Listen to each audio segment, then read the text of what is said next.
For anyone that may be new to boat ownership and you're getting yourself ready for the season, I just want to make a quick video to show you what I'm dealing with, what turned out to be a very simple afternoon of maybe heading down, what's going to take the boat out for a ride, and maybe throw a line or two, maybe make some videos. I don't know, but it was going to be stress-free because I was going to be on the water, right? Well, turns out, and again, I knew I had to get the boat service. That was understood. Again, it's February, and if you're not thinking about it already, you're gonna have to get your boat service and get it ready so that you can enjoy it for the entire season, which is just around the corner.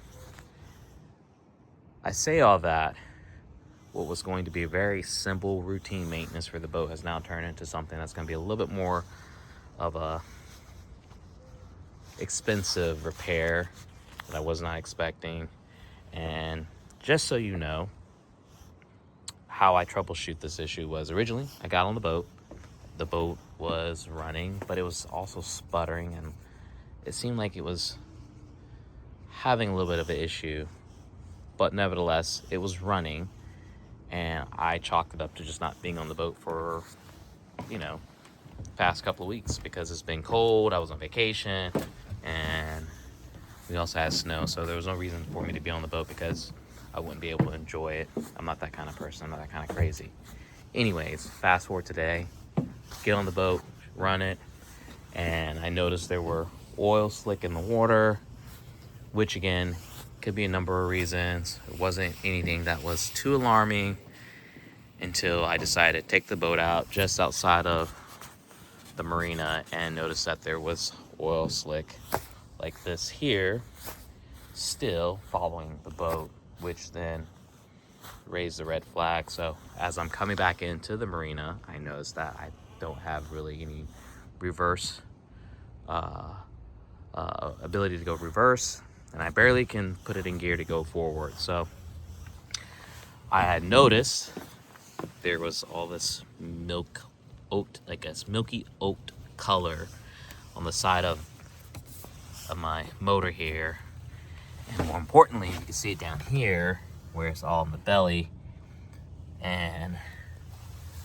that is gear lube that has leaked from my motor.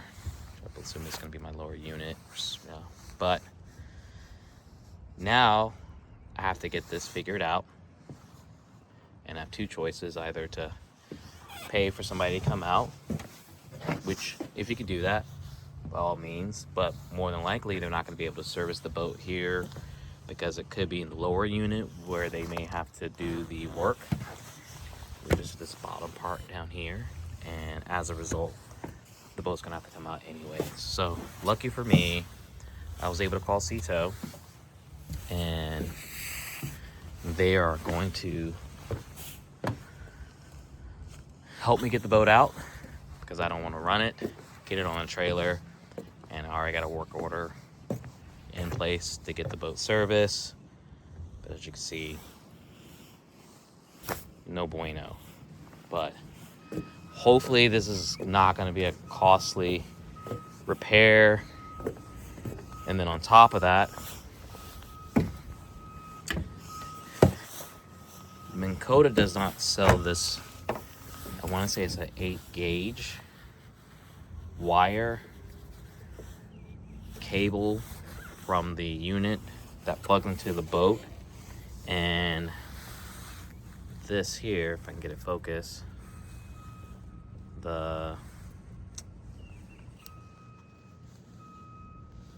to get this focus here, so you can see here it's corroded completely. In fact, this was completely broken off in the receptacle here. So maybe that was the reason why the trolling motor was struggling to stay on. It had a difficult time connecting, and as you can see, it's completely frail, corroded. So gonna get that replaced, and then hopefully smooth sailing when it comes to using the trolling motor.